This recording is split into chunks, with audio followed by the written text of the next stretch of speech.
새벽 5시, 온 세상이 아직 잠든 시간이었다. 작은 손이 얼음장 같은 철 손잡이를 붙잡았다. 카트가 미끄러지며 벽에 부딪혔다. 으으, 숨이 하얗게 터졌다. 한 손엔 낡은 장갑, 다른 손엔 테이프 자국이 번져 있었다.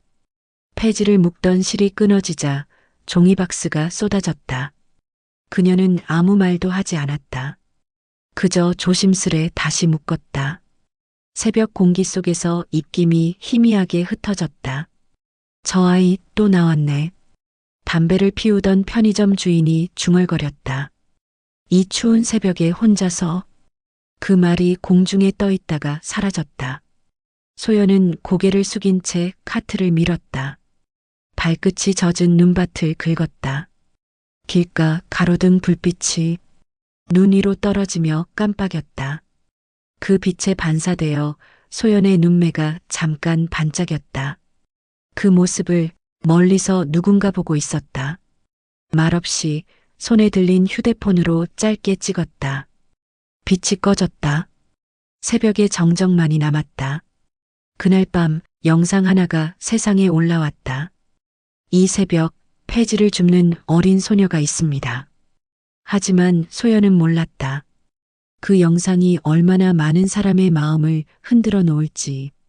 그저 집에 돌아와 무릎이 시린 바닥에 앉았다. 낡은 이불 속에서 손끝을 비볐다. 오늘은 좀 많이 모은 것 같아. 혼잣말이 이불 속으로 스며들었다. 바깥에선 눈발이 흩날렸다. 창문 틈으로 바람이 새어 들어왔다. 그 바람 사이로 아직 세상에 알려지지 않은 누군가의 삶이 있었다. 이 이야기가 마음에 닿으셨다면 끝까지 함께 해주세요. 구독과 좋아요는 다음 이야기를 이어가는 힘이 됩니다. 그날 찍힌 영상 하나가 두 사람의 운명을 바꿨다. 새벽에 밀던 카트를 골목 끝 공터에 세워두고 해가 조금 올라오자 다시 나왔다. 밤새 얼어있던 손잡이는 덜 차가웠고 바퀴는 여전히 비명을 질렀다. 덜컥이며 튀는 소리에 놀라지 않으려고 일부러 천천히 밀었다. 모서리가 찢어진 상자는 테이프로 한 번 더 감아야 했다. 테이프가 잘 붙지 않아서 손등으로 꾹꾹 눌렀더니 끈끈이가 장갑에 옮아붙었다. 얘야, 끈 있지? 문을 여는 슈퍼 사장님이 얼굴을 내밀었다. 고개를 끄덕이자 사장님이 봉지째 건네줬다. 검은 비닐 안에는 모아둔 끈과 작은 사탕 둘. 사탕은 덤이야. 얼었을 땐 단 게 낫더라. 감사합니다. 사탕을 주머니에 넣고 끈은 카트 위에 올려두었다.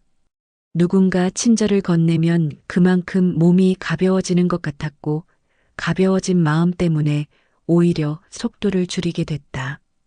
오늘은 서두르면 안 될 것 같아서였다. 공터 끝 저울 위에 상자를 얹을 때마다 숫자가 올라갔다 내려가며 깜빡였다. 몇 킬로인지 얼마가 되는지 머릿속으로 대충 계산을 해보다가 곧 포기했다. 무게는 매번 달랐고 가격은 늘 바뀌었다. 대신 묶는 방법이 늘어났다. 내 귀퉁이를 한 번에 조이는 매듭, 손잡이처럼 만들어 한 번에 들 수 있는 매듭, 비가 와도 덜 젖는 매듭. 손가락이 매듭 모양을 먼저 기억해버려서 설명하려 해도 말이 느렸다. 점심때가 가까워지자 골목이 깨어났다. 등굣길을 놓친 학생 둘이 웃으며 지나갔고 분식집에서는 만두를 찌는 김이 골목으로 흘러나왔다. 김에 묻은 냄새가 코끝에 맴돌았다. 아주 잠깐 따끈한 만두를 손으로 쪼개는 상상을 했다가 이내 고개를 흔들었다. 오늘은 만두 말고 끈이 더 필요했다. 끈은 생각보다 빨리 떨어졌다. 얘, 손목 그거 뭐니? 분식집 아주머니가 물수건을 흔들며 나왔다. 손목을 보니 붉은 반점이 동그랗게 올라와 있었다. 장갑 자국이겠지 하며 대충 문질렀는데 더 짙어져 있었다. 괜찮아요. 장갑 안에 땀이 차서 그래. 바람 좀 쐬요. 말은 그렇다면서도 장갑을 다시 끼웠다. 장갑을 벗으면 손이 더 아팠고 아픈 손으로 묶으면 끈이 잘 미끄러졌다. 아주머니는 더 묻지 않고 물수건을 놓고 들어갔다. 물수건에서 식초 냄새가 났다. 팔목에 대보니 한기가 서서히 빠져나갔다. 오후가 되면 카트는 훨씬 무거워졌다. 상자들이 자꾸만 비스듬히 기울어져서 붕 떠 있는 위쪽을 손으로 눌러 중심을 잡아야 했다. 허리를 굽히지 않으려고 했지만 어느 순간부터 몸이 먼저 굽혀졌다. 지나가던 택배 기사님이 잠시 멈춰 세워줬다. 저기까지 끌고 갈 거야? 경사 많아. 천천히 가면 돼요. 천천히 가도 힘들긴 마찬가지지. 그 말이 맞을 때가 있었다. 그래도 오늘은 아닌 것 같다고 마음속으로 대답했다. 택배차가 사라질 때까지 카트를 붙잡고 서 있었다. 바람이 차를 따라 같이 지나갔다. 해가 건물 뒤로 숨어버리자 골목의 그림자가 길어졌다. 그림자가 카트 바퀴를 넘어 내 발끝까지 길게 이어졌다. 길어진 그림자를 발로 밟으며 걷자 덜 무거운 느낌이 들었다. 그림자는 아무 말도 하지 않으니까 밟아도 미안하지 않았다. 밟을수록 발자국만 남고 금세 사라졌다. 집 앞 계단은 여전히 높았다. 카트를 밑에 세워두고 상자를 2개씩 안아 올렸다. 한 번에 들면 더 빠르지만 그러면 다음번에 팔이 말을 듣지 않았다. 올라갈 때마다 문틈으로 찬 바람이 눈앞을 스쳤다. 손등에 끈끈이가 붙고 종이 먼지가 묻어도 크게 신경 쓰지 않았다. 오늘은 청소를 나중에 하자고 마음속으로 정리했다. 문을 닫으니 작은 방의 공기가 한 번에 달라졌다. 바깥에 소음이 줄고 전기난로의 코일이 붉어진 채 작은 소리를 냈다. 싱크대 쪽 선반 위에는 접혀있는 종이봉투 하나와 투명 파일이 겹쳐 있었다. 파일 안에는 도장이 찍힌 서류들이 흔들렸다. 읽으면 마음이 흔들릴까봐 파일을 다른 종이들 밑으로 밀어 넣었다. 대신 물을 끓였다. 컵에 담아놓고 손바닥으로 감싸니 금세 온기가 피부를 타고 올라왔다. 잠깐 눕고 싶었지만 누우면 깊게 잠들 것 같아서 의자에 앉아 손가락부터 풀었다. 장갑 속에 갇혀있던 손이 공기와 닿자 얼얼함이 먼저 올라왔다. 손바닥에 테이프 자국을 떼어내다 보니 얇은 피부가 같이 딸려 나왔다. 아프다는 말이 목구멍까지 올라왔다가 다시 내려갔다. 아픈 건 혼자 있을 때가 지나면 대체로 덜 아파졌다. 책가방은 의자 등받이에 걸어두었다. 오늘도 학교는 못 갔다. 수학 공책을 펼쳐보니 지난 장에서 숫자들이 반쯤 비어 있었다. 비어 있는 칸에 연필심을 대봤다가 빈칸이 더 넓어지는 기분에 공책을 덮었다. 다음 장으로 넘어가면 쉬울지도 몰랐다. 쉽지 않더라도 다음 장으로 넘기면 적어도 모양은 달라졌다. 휴대폰은 충전기에 꽂혀 있었다. 알림이 몇 개 떠 있었지만 켜지 않았다. 알림을 켜면 시간도 같이 켜지는 것 같아서였다. 시간을 보면 자꾸 어딘가에 늦은 마음이 들었고 늦었다는 마음이 들면 손이 서두르게 움직였다. 서두르면 실수가 나오고 실수는 다음 날로 이어졌다. 그게 최근의 순서였다. 노을이 창틀 위로 걸려들어 방 안의 먼지를 보여줬다. 먼지가 떠다니는 걸 보니 오늘도 하루가 끝나가는 것 같았다. 저녁이 되면 골목이 다시 시끄러워지고 시끄러움이 지나가면 갑자기 모든 게 조용해졌다. 조용해진 뒤에야 배가 고픈지 아닌지가 느껴졌다. 배가 고픈 날보다 목이 마른 날이 많았다. 물을 마시면 배고픈 마음이 조금 늦춰졌다. 문 두드리는 소리가 아주 작게 났다. 문을 열자 아무도 없었고 문고리에 작은 봉투 하나가 걸려 있었다. 봉투에는 글씨가 삐뚤게 적혀 있었다. 따뜻한 거 좀 드세요. 연한색 비닐 안에는 손난로 2개와 작게 접힌 편지. 편지는 오래된 달력 뒷장에 적혀 있었다. 아침마다 봅니다. 건강 조심해요. 누가 걸어두고 갔는지 생각해 보다가 그만두었다. 생각을 오래 붙잡으면 자꾸 얼굴들이 겹쳐져서 구분이 어려워졌다. 손난로 하나를 꺼내쥐자 금세 뜨거워졌다. 뜨거운 건 좋은데 오래 쥐고 있으면 더운 것이 아까워져서 곧 주머니로 옮겨 넣었다. 아까운 것을 오래 쥐면 금방 사라졌다. 저녁이 깊어질수록 전기난로에 붉은 빛이 또렷해졌다. 방 한쪽에 놓아둔 종이 상자에서 얇은 소리가 나더니 벽지가 아주 조금 흔들렸다.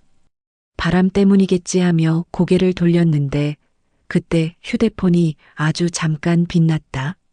화면을 보지 않았지만 알림이 점점 늘어나는 느낌은 손등까지 전해졌다.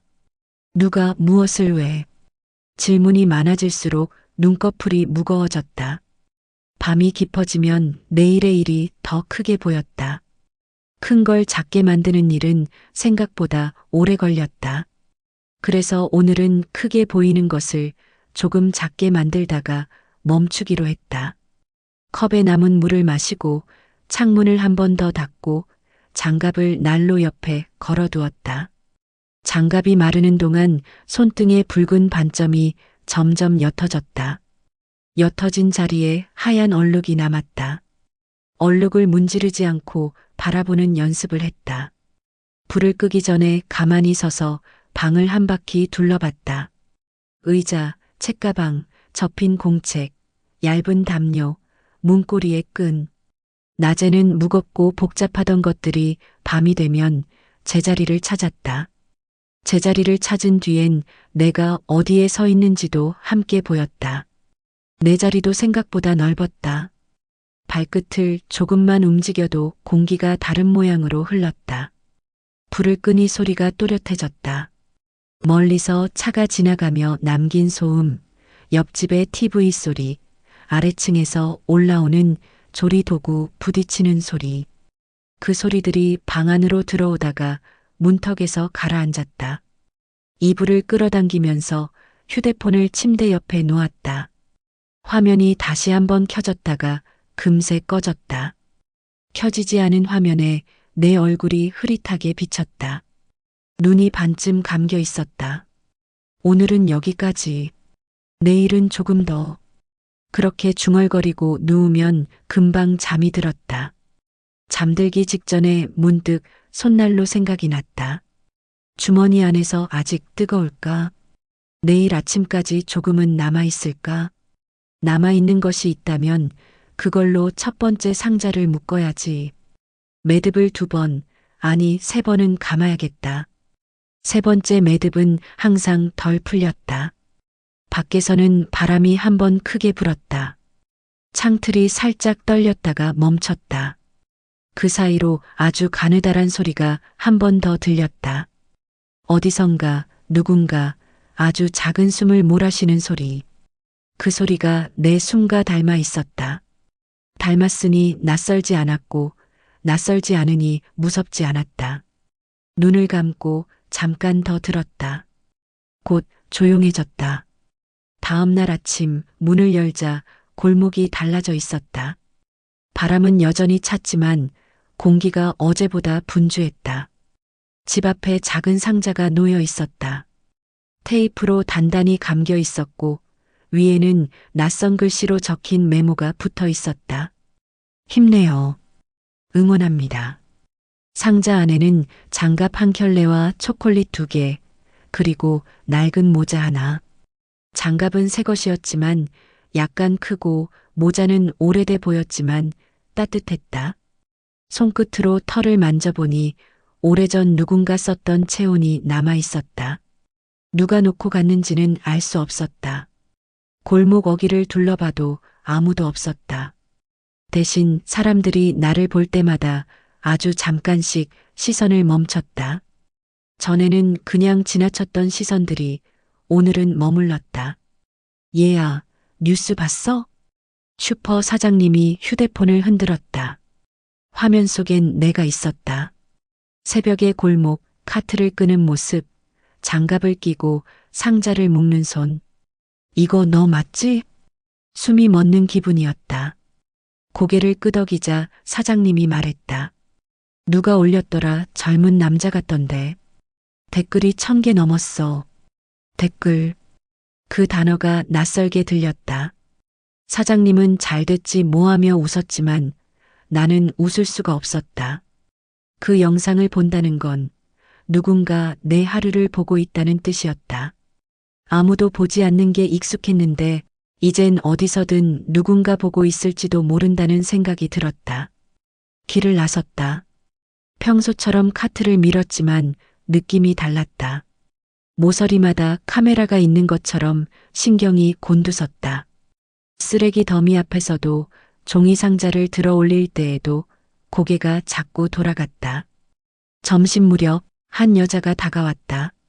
마트 앞에서 물건을 정리하던 직원이었다. 혹시 내가 그 영상 속 아이니? 고개를 숙였다. 사진 한 장만 찍을게. 예쁘게 나올 거야. 그냥 안 찍으면 안 돼요? 괜찮아. 좋은 일인데 왜? 여자는 카메라를 들었다. 플래시가 터졌다. 눈앞이 하얗게 번졌다. 그날 저녁 또 다른 영상이 올라왔다. 그 유명한 폐지 소녀를 만났습니다. 생각보다 밝은 아이예요. 웃는 내 얼굴이 그대로 찍혀 있었다. 웃으려고 한 게 아니었다. 플래시가 터진 순간 눈을 감았을 뿐인데 사람들은 그걸 미소로 봤다. 댓글이 더 늘었다. 세상에 이런 아이가 있네요. 후원 계좌 어디인가요? 감동이에요. 꼭 도와주고 싶어요. 내가 감동이 된 건 처음이었다. 하지만 그 말들이 이상하게 무거웠다. 다음 날 집 문 앞엔 택배가 쌓였다. 통조림, 쌀, 겨울옷, 봉투.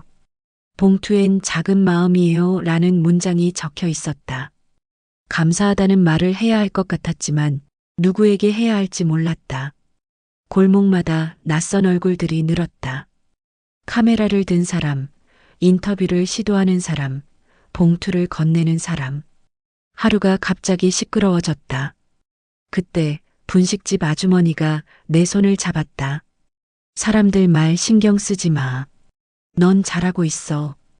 그 말에 그제야 눈물이 조금 났다. 그 눈물을 보고 또 누군가 카메라를 들이댔다. 지금 울어요. 너무 감동이에요. 그날 밤 또 다른 영상이 올라왔다. 그녀의 눈물이 우리를 울렸다. 조회수는 1000만을 넘었다.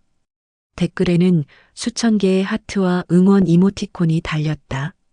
하지만 화면을 덮고 나면 방은 여전히 어두웠다. 나는 그 영상을 한 번도 끝까지 보지 않았다. 내가 어떤 표정으로 나오는지도 몰랐다. 다만 낯선 세상이 내 이름을 불러주는 소리가 멀게 느껴졌다. 손난로를 쥐었다. 어제보다 열이 빨리 식었다. 식는 게 당연했다. 식는 게 현실이었다.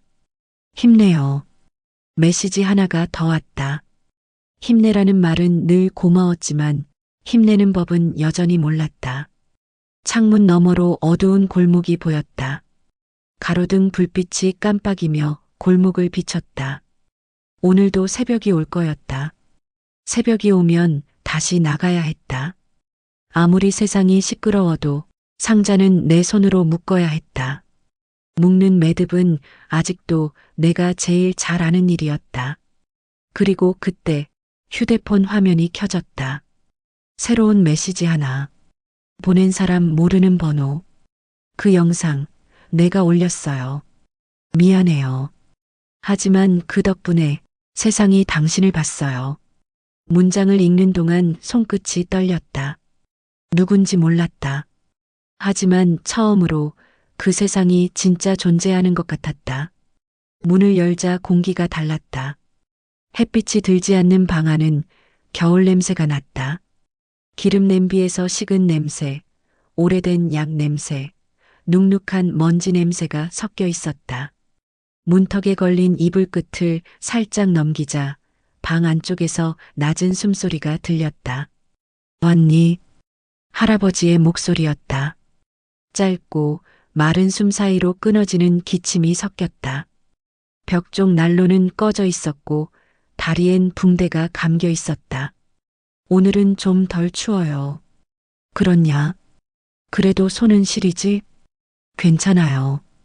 끈은 많이 생겼어요. 그 말에 할아버지가 고개를 천천히 끄덕였다. 이불 위엔 약봉지가 몇 개 흩어져 있었다. 하루 3번 식후 복용. 글씨가 희미했다. 약 봉투 하나를 들자 안에는 밥만 남은 알약이 덜렁였다. 할아버지는 시선을 피하며 말했다. 다 먹은 줄 알았는데 몇 개가 남았네. 제가 내일 약국 다녀올게요. 돈은 남았니? 있어요. 아직은요. 대답하면서 손가락으로 이불 끝을 접었다. 그 손끝에 오래된 천의 질감이 닿았다. 그 질감이 마치 괜찮다는 말처럼 느껴졌다. 너 오늘 뉴스에 또 나왔더라. 그 말에 멈칫했다. 사람들이 다들 울었다더라. 할아버지는 그렇게 말하며 웃으려 했지만 입꼬리만 조금 흔들렸다. 난 그 영상 보니까 속이 좀 아프더라. 왜 내가 그런 걸 해야 하나 싶어서. 괜찮아요. 재밌어요. 재미있긴 뭐가 재밌니? 그는 손을 들어 내 머리를 쓸어 올렸다. 거칠고 무거운 손. 할아버지가 더 부지런했어야 하는데. 그런 말하지 마세요. 잠시 정적이 흘렀다. 할아버지는 창문 쪽으로 시선을 돌렸다. 저기 봐라. 산이 오늘따라 참 뚜렷하네. 눈을 돌리자 창밖으로 낮은 능선이 이어졌다. 겨울 햇살 아래 하얗게 빛나던 산의 끝이 부드럽게 굽어 있었다. 그 굽은 선이 할아버지의 등처럼 보여서 이상하게 마음이 아려왔다. 소연아. 네. 너 요즘 손목 괜찮니? 그 물음에 손목을 살짝 가렸다. 그냥 긁혀서 그래요. 그래, 약 바르고 자라. 그래야 흉 안 남지. 네. 그날 밤 할아버지는 유난히 깊이 잠들지 못했다. 기침이 길게 이어졌다 끊겼다. 그 사이마다 나는 물을 새로 데웠다. 컵을 건네면 할아버지는 물을 조금만 마시고 이불로 돌아갔다. 소연아. 응. 혹시라도 내가 없으면. 그런 말 하지 마요. 그래, 안 할게. 그래도 혹시라도 말이다. 나는 손에 쥔 컵을 내려놓지 못했다. 할아버지의 말이 어디로 가는지 알 것 같아서. 벽 쪽 서류 더미 사이에서 무언가 떨어졌다. 검은색 파일, 고지서, 그리고 이름이 적힌 종이. 병원비 미남. 그 단어를 읽는 순간 머리가 멍해졌다. 이건 뭐예요? 그냥 지난번 거 남은 거다. 지난번엔 다 냈다고 했잖아요. 그땐 그랬지. 그럼 왜 숨겼어요? 내가 알면 불편해하니까. 그래도 말은 해줘야죠. 말 안 하면 내가 덜 힘들잖니. 그 말을 듣는 순간 이상하게 화가 났다. 힘들다는 걸 몰라서가 아니라 힘들어도 아무 말 안 하니까 자꾸 혼자라고 느껴졌기 때문이었다. 하지만 그 말을 입 밖에 내면 울게 될 것 같아서 입술을 꾹 다물었다. 대신 컵 속 물이 넘치도록 채웠다. 뜨거운 물에서 김이 피어올랐다. 그 김 사이로 할아버지의 손이 잠깐 떨렸다. 우리 내일은 고깃국 먹을까? 고기 있어요? 없으면 좀 빌리면 되지. 그는 웃었다. 그 웃음은 오래 묻혀있던 기억처럼 희미했지만 그날 밤 가장 따뜻한 소리였다. 불을 끄고 누우니 할아버지의 숨소리가 조금씩 길어졌다 짧아졌다. 그 리듬이 마치 파도 같았다. 그 파도 소리를 들으며 눈을 감았다. 잠이 오기 직전 희미한 빛이 벽에 스쳤다. 휴대폰 화면이 또 켜져 있었다. 새로운 영상 알림이 떠 있었다. 그녀의 진짜 사연을 아시나요? 손끝이 멈췄다. 그 제목이 무섭게 느껴졌다. 그 영상이 세상에 더 많은 걸 보여줄지도 모른다는 예감 때문이었다. 며칠째 집 앞에는 택배 상자가 늘어갔다. 누가 두고 간 건지도 모를 박스들이 눈이 내린 마당 위로 소복이 쌓였다. 상자마다 다른 필체로 적힌 이름들이 있었다. 서울에서, 대전에서, 강릉에서, 멀리서 온 것들이었다. 상자를 열면 손편지부터 보였다. 힘내요. 당신의 하루가 누군가에게 용기예요. 짧은 문장인데 이상하게 마음이 덜컥했다. 누군가 내 하루를 보고 있었다는 게 낯설었다. 할아버지는 상자 더미를 보며 말했다. 이게 다 너한테 온 거냐? 그런가 봐요. 참 세상 좋아졌네. 좋을까요? 할아버지는 대답 대신 잠깐 웃었다. 그 웃음 속에는 안도와 불안이 함께 섞여 있었다. 낮에는 낯선 사람들이 찾아왔다. 카메라를 든 기자였다. 우리 방송 한 번만 나와주세요. 나는 고개를 저었다. 싫어요. 힘든데도 꿋꿋한 이야기로 세상이 위로받을 거예요. 그 말이 싫지는 않았다. 하지만 이상하게도 숨이 막혔다. 기자가 돌아가고 난 뒤 할아버지가 조용히 물었다. 그래도 다 너 잘 되라고 하는 거잖니. 잘 되는 게 뭔데요? 그 물음에 할아버지는 잠시 아무 말이 없었다. 그냥 덜 힘들게 사는 거. 나는 웃었다. 덜 힘든 게 아니라 그냥 덜 보이는 거예요. 그날 밤 뉴스 자막에 내 이름이 떴다. 감동 실화 폐지를 줍는 소녀와 병든 할아버지. 화면 속 나는 모르는 사람이었다. 웃고 있었지만 그 웃음이 낯설었다. 리모컨을 눌러 TV를 껐다. 어둠이 방 안을 채웠다. 그래도 수술비는 해결됐다더라. 할아버지가 조심스럽게 말했다.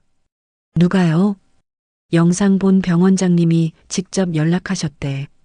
순간 마음이 흔들렸다. 좋은 일인데도 눈물이 고였다. 고마움보다 두려움이 먼저였다. 이젠 모든 게 세상에 공개된 느낌이었다. 며칠 뒤 마을 사람들이 찾아왔다. 손에는 봉투와 김치통, 삶은 계란이 들려 있었다. 이거 조금이지만 받아요. 정말 괜찮아요. 아니, 괜찮은 게 아니지. 내가 우리 모두를 움직였잖아. 그 말에 웃었지만 속에서는 뭔가 쑥 하고 꺼지는 소리가 났다. 밤이 되면 상자를 정리했다. 손끝마다 낯선 온기가 남았다. 편지를 읽을 때마다 고마워요라는 말이 자꾸 입안에서 돌았다. 그런데 어느 순간부터 그 말이 잘 안 나왔다. 내가 진짜로 고마운 건지 그냥 그렇게 보여야 하는 건지 모르겠었다. 휴대폰이 진동했다. 후원 계좌를 만들었어요. 관리 도와드릴게요. 보낸 사람은 모르는 번호였다. 며칠 전 영상 올렸다는 그 사람이었다. 그 순간 내 이름이 내 것이 아닌 기분이 들었다. 나는 그대로 휴대폰을 껐다. 창밖으로 눈발이 흩날렸다. 불 꺼진 골목 끝, 산이 어둠 속에서 솟아 있었다. 그 산은 멀리 있었지만 나를 바라보는 것 같았다. 가만히 오래도록. 그 시선이 조금 무서웠다. 소연아. 할아버지의 목소리가 방 안에서 들렸다. 내일 병원 가자. 왜요? 너 손목 아직 안 났잖니. 손목을 가렸다. 붉은 반점이 조금 더 퍼져 있었다. 괜찮아요. 하지만 괜찮지 않았다. 이불을 덮었다. 눈을 감았는데 잠이 오지 않았다. 세상은 갑자기 너무 가까워졌고 나는 그 속에서 점점 작아졌다. 그때 창밖 어둠 속에서 작은 불빛이 깜빡였다. 멀리서 누군가가 휴대폰을 들고 있었다. 하얀 불빛이 산 아래를 따라 움직였다. 그리고 나를 향해 멈췄다. 그 순간 나는 알았다. 내 이야기가 이미 세상으로 흘러나가고 있음을. 며칠째 집 앞에 낯선 택배 상자가 놓이기 시작했다. 소연은 조심스럽게 상자를 열었다. 안에는 붕어빵이 한 봉지, 장갑 한 켤레, 그리고 짧은 편지 한 장이 들어 있었다. 내가 추울까봐 아주머니가 뜨겁게 구웠단다. 할아버지랑 나눠 먹어. 그 글씨체가 삐뚤빼뚤해서 더 따뜻했다. 그날 이후로 택배는 매일 도착했다. 사탕, 내복, 도시락, 쌀 한 포대. 사람들은 누군가의 마음을 전하듯 이름도 없이 보냈다. 소연은 처음엔 겁이 났다. 이걸 받아도 될까? 하지만 할아버지가 말했다. 그건 마음이야. 세상엔 아직 따뜻한 사람이 많구나. 그 말에 눈물이 핑 돌았다. 할아버지는 웃으며 장갑을 껴줬다. 이젠 손 시리다고 하지 마. 소연은 고개를 끄덕였다. 장갑 안에서 손끝이 데워지는 게 느껴졌다. 그 온기가 마음 깊은 곳까지 번져갔다. 그날 오후 병원에서 전화가 왔다. 소연 학생, 이리 와볼래요? 수화기 너머 목소리는 부드러웠다. 원장님이 만나고 싶다고 하셔. 소연은 학교 앞 작은 버스 정류장에서 병원으로 향했다. 버스 창밖으로 스치는 풍경들이 빠르게 흘러갔다. 가슴이 두근거렸다. 이유는 몰랐다. 그냥 낯선 누군가가 자신을 기다리고 있다는 게 신기했다. 병원 원장은 생각보다 나이가 많지 않았다. 머리카락 사이로 흰 가닥이 몇 개 섞여 있었지만 눈빛은 젊었다. 그는 소연을 보자마자 미소 지었다.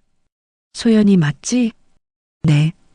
귀 뒤 조금 보여줄 수 있겠니? 뜻밖의 말이었다. 귀요? 응, 혹시 점 같은 게. 소연은 머리를 살짝 넘겼다. 원장은 한참 동안 말이 없었다. 그의 시선이 점 3개 위에서 멈췄다. 눈빛이 잠시 흔들렸다. 선생님, 왜요? 소연은 불안하게 웃었다. 아, 아니야. 그냥 옛날에 본 아이가 생각나서. 저요? 저를요? 응. 아주 오래전에 귀 뒤에 똑같은 점이 있던 아이가 있었거든. 신기하다. 소연이 어색하게 웃었다. 원장은 억지로 웃음을 지었지만 그 미소 속엔 묘한 떨림이 섞여 있었다. 그때 병실 문이 열렸다. 할아버지가 휠체어에 앉아 들어왔다. 원장님, 제 손녀예요. 인사드려요. 아, 예, 안녕하세요. 원장은 그 말을 듣자마자 눈을 떼지 못했다. 그는 천천히 고개를 끄덕였다. 네, 참 착한 아이네요. 할아버지는 미소 지었다. 우리 소연이는 세상 누구보다 속이 깊어요. 그 말에 소연은 부끄럽게 고개를 숙였다. 그때 원장은 아주 작은 한숨을 쉬었다. 그 숨결 속엔 오래된 기억 하나가 섞여 있었다.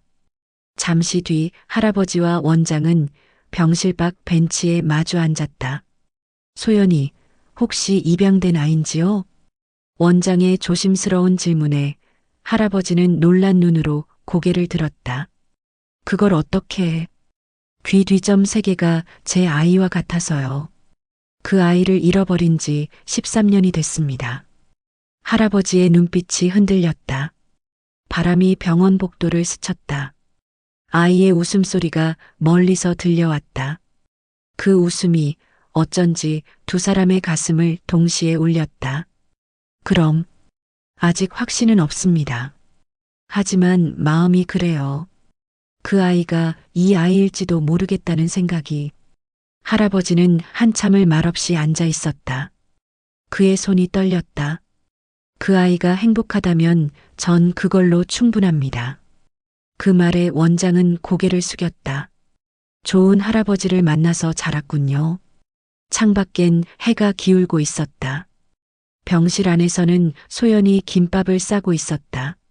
손에는 밥풀과 김이 붙어 있었지만 얼굴엔 웃음이 번져 있었다. 할아버지 수술 끝나면 제일 먼저 이거 드릴 거야. 그 웃음을 바라보는 원장의 눈가가 젖었다. 그는 천천히 자리에서 일어났다. 손을 가슴 위에 올렸다.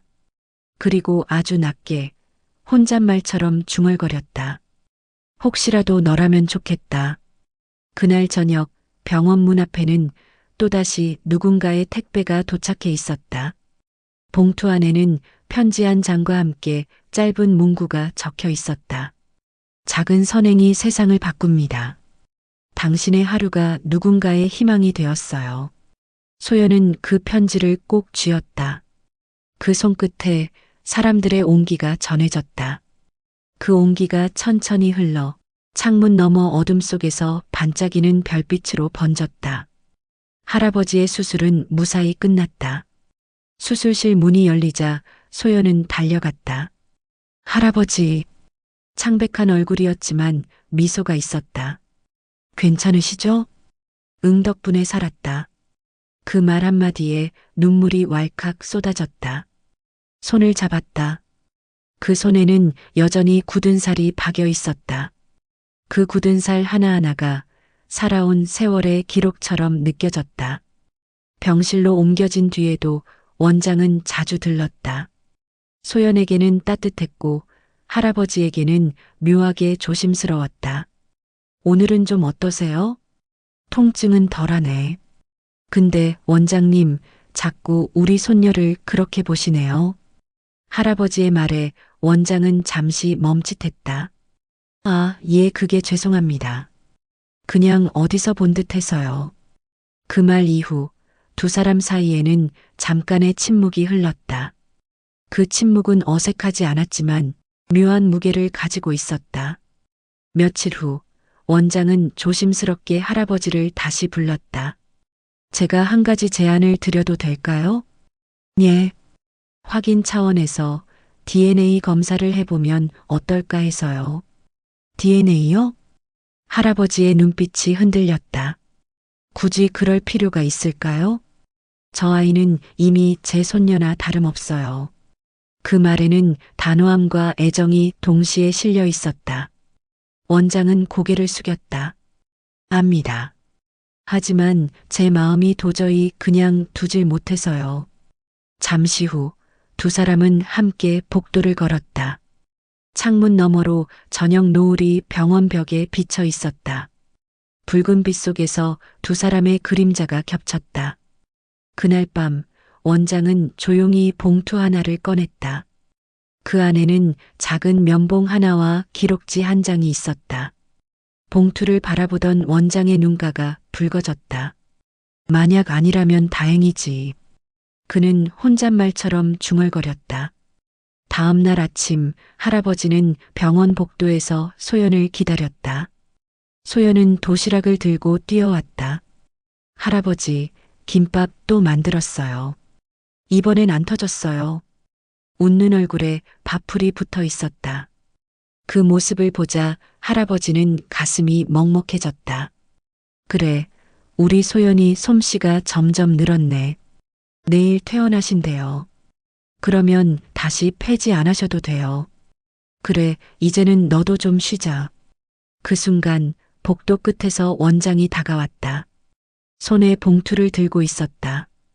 김노인님, 잠깐 괜찮으세요? 예, 무슨 일입니까? 이건 확인이 끝났습니다. 원장은 봉투를 내밀었다. 할아버지는 손을 떨며 받았다. 결과는 말씀드려야 할까요? 아니요. 할아버지는 고개를 저었다. 그 아이가 웃을 수 있다면 그걸로 충분합니다. 하지만 그 애는 이미 내 손녀입니다. 그 사실은 아무것도 바꾸지 못해요. 한참을 그렇게 서 있었다. 원장은 더 이상 말을 잇지 못했다. 그의 손끝이 봉투 위를 스쳤다. 정말 대단하십니다. 병실 안으로 들어오자 소연이 환하게 웃었다. 원장님, 김밥 드실래요? 그 순수한 목소리에 두 남자는 동시에 웃었다. 그 웃음 속엔 말로 다 담을 수 없는 무언가가 있었다. 그날 밤 원장은 창가에 서서 봉투를 들었다. 봉투 위에는 결과 일치라고 적혀 있었다. 바람이 불어 창문이 흔들렸다. 그는 천천히 눈을 감았다. 그래, 이제 됐어. 이 아이는 잘 자랐어. 그의 눈가에 눈물이 한 줄기 흘렀다. 그 눈물이 바닥에 떨어지는 순간 멀리서 병실 불빛이 따뜻하게 번져갔다. 아침 햇살이 병실 바닥에 길게 늘어졌다. 소연은 창문을 살짝 열어 공기를 갈았다. 바람 끝에 비 냄새가 조금 남아 있었다. 오늘은 퇴원이에요. 그 말이 방 안으로 퍼지자 공기까지 가벼워진 듯 했다. 할아버지는 침대에서 천천히 몸을 일으켰다. 팔힘이 아직 부족했지만 눈빛은 어제보다 단단했다. 소연은 신발끈을 조심스레 매주고 마지막으로 머리칼을 매만졌다. 예쁘다. 할아버지의 말에 아이가 잠깐 부끄러운 웃음을 지었다. 원장은 오전 회진을 끝내고 조용히 들어왔다. 가운에 주름이 반듯했고 표정은 흐트러짐이 없었다. 그럼에도 눈가에 남은 밤의 흔적이 아주 옅게 비쳤다. 퇴원 축하합니다. 그는 짧게 인사를 건넨 뒤 잠시 말을 고르고 할아버지를 바라봤다. 잠깐만 밖에서 뵐 수 있을까요? 복도 끝 햇빛이 비치는 구석. 사람들의 발걸음이 멀어지는 틈에 두 사람은 서 있었다. 원장은 봉투를 건네지 않았다. 대신 두 손을 모아 가슴께에 잠시 올려놓았다. 어젯밤의 결과를 확인했습니다. 할아버지는 고개를 끄덕였다. 말씀하지 않아도 됩니다. 하지만 그 아이가 웃고 있으면 그게 답이에요. 원장은 한숨을 길게 달랬다. 고맙습니다. 아이를 지켜줘서 내가 고맙지요. 이렇게까지 치료해 주셨는데. 두 사람의 시선이 같은 곳을 바라봤다. 투명한 유리창 너머 소연이 복도 의자에 앉아 있었다. 무릎이 도시락 가방을 꼭 끌어안고 발끝으로 바닥을 톡톡 건드리며 누군가를 기다리고 있었다. 그 기다림이 누구를 향한 것인지 두 사람은 이미 알고 있었다. 엘리베이터가 열리자 간호사가 작은 상자를 들고 나왔다. 퇴원 선물이에요. 손목 보호대, 그리고 따뜻한 파스. 소연은 연신 고개를 숙이며 인사했다. 저 집에 가면 내일부터 학교도 다시 다닐 거예요. 목소리가 작았지만 결심이 또렷했다. 할아버지는 그 말을 들으며 모르는 척 고개만 끄덕였다. 그래, 이제는 새벽길에 나오지 말자. 그 말이 아이의 어깨에 살포시 얹혔다. 무게가 아니라 안도처럼. 병원 문을 나서는 순간 겨울 햇빛이 세 사람의 이마를 스쳤다. 문 앞 화단에 심어진 상록수가 바람에 작게 흔들렸다. 그때 원장이 조심스럽게 소연을 불렀다. 잠깐만, 시간 괜찮니? 소연이 뒤돌았다. 네. 혹시 일주일에 2번 정도 병원 놀러 올 수 있을까? 제가요? 응. 공부도 봐주고 손목 재활도 함께하면 좋겠다. 소연은 잠깐 할아버지를 보았다. 할아버지는 눈으로 대답했다. 가보자. 그 합의는 오래 걸리지 않았다. 아이의 입가에 웃음이 번졌다. 네, 갈게요. 버스 정류장까지 천천히 걸었다. 길가에서 누군가가 인사를 건넸다. 텔레비전에서 봤어요. 힘내요. 소연은 고개를 숙여 인사했다. 그 인사들이 오늘은 부담이 아니었다. 붙들어주는 손 같아서 고맙다고 말하고 싶었다. 집에 도착하자 낡은 대문에 종이가 붙어 있었다. 임시모금 정산서. 동네 사람들의 이름 옆에 익숙한 글씨와 낯선 이름이 뒤섞여 있었다. 쌀 10포, 연탄 20장, 수술비 보탬 약간. 할아버지는 한참 동안 그 종이를 바라보다 살짝 접어 찬장 위에 올려두었다. 이건 빚이 아니고 마음이야. 그 말이 집안 공기를 따뜻하게 데웠다. 저녁 무렵 원장에서 전화가 왔다. 스피커폰 너머로 낮고 어려운 숨이 들렸다. 실은 아이에게 사실을 말하고 싶지 않습니다. 할아버지는 대답하지 않았다. 그럼에도 언젠가 알게 될지 모릅니다. 그때 아이를 헷갈리게 하지 않으려면 지금처럼 곁에 있어 주셔야 합니다. 난 떠날 생각이 없소. 알고 있습니다. 짧은 침묵이 흐르고 원장이 조용히 덧붙였다. 그날 이후로 저는 매일 죄송했습니다. 오늘은 처음으로 고맙다는 말을 하게 되네요.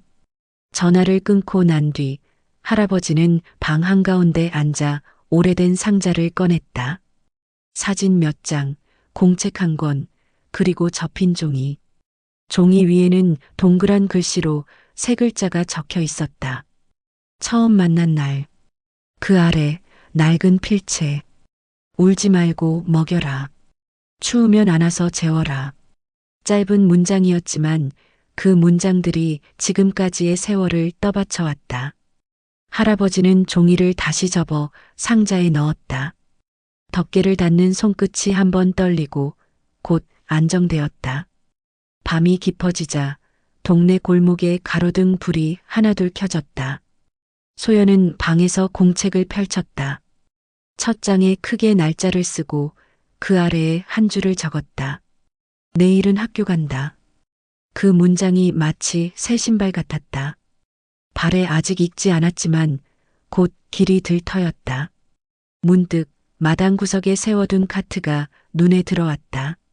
손잡이에 하얀 천이 묶여 있었고 바퀴는 윤기가 사라져 있었다. 소연은 마당으로 나가 천을 풀어 손목에 감았다.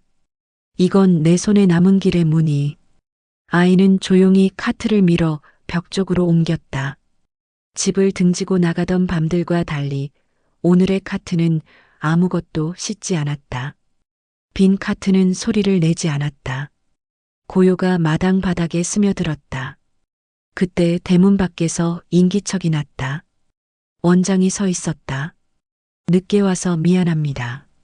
잠깐만. 그는 작은 상자를 하나 내밀었다. 연습장과 볼펜이에요. 좋게 써졌으면 해서. 소연은 두 손으로 상자를 받았다. 고맙습니다. 눈빛이 잠깐 엇갈렸다. 말로 하지 못한 것들이 그 사이를 지났다. 서둘러 이름을 붙이지 않아도 되는 마음들이었다. 원장은 대문을 나서다 잠깐 발걸음을 멈췄다. 혹시 내일 아침 병원까지 같이 갈래? 소연은 고개를 끄덕였다. 네. 학교 끝나고 들를게요. 그 대답에 할아버지의 어깨가 아주 작게 내려앉았다. 안도의 무게만큼 밤하늘에 별이 드물게 떠 있었다. 바람이 지붕 가장자리를 스치고 멀리서 개 짖는 소리가 한 번 울렸다. 할아버지가 마당을 가로질러 와 아이 곁에 섰다. 우리 소연 길 바꾸는 법을 아네. 무슨 길이요? 같은 길도 마음을 바꾸면 새 길이 되는 법. 아이는 고개를 끄덕였다. 새로 받은 볼펜으로 손바닥에 점 하나를 찍었다. 그 점이 어둠 속에서도 작게 빛났다. 이튿날 새벽 골목 끝에서 첫 차가 멈췄다. 아이의 발걸음이 가볍게 바닥을 탄다. 손목에 감은 흰 천이 규칙적으로 흔들린다. 버스 창에 비친 얼굴이 달빛 대신 아침빛을 받았다. 창밖에 스쳐 지나가는 가게 간판, 낯익은 벽돌담, 오래된 소나무. 그 사이로 아이의 눈빛이 한 번 더 단단해졌다.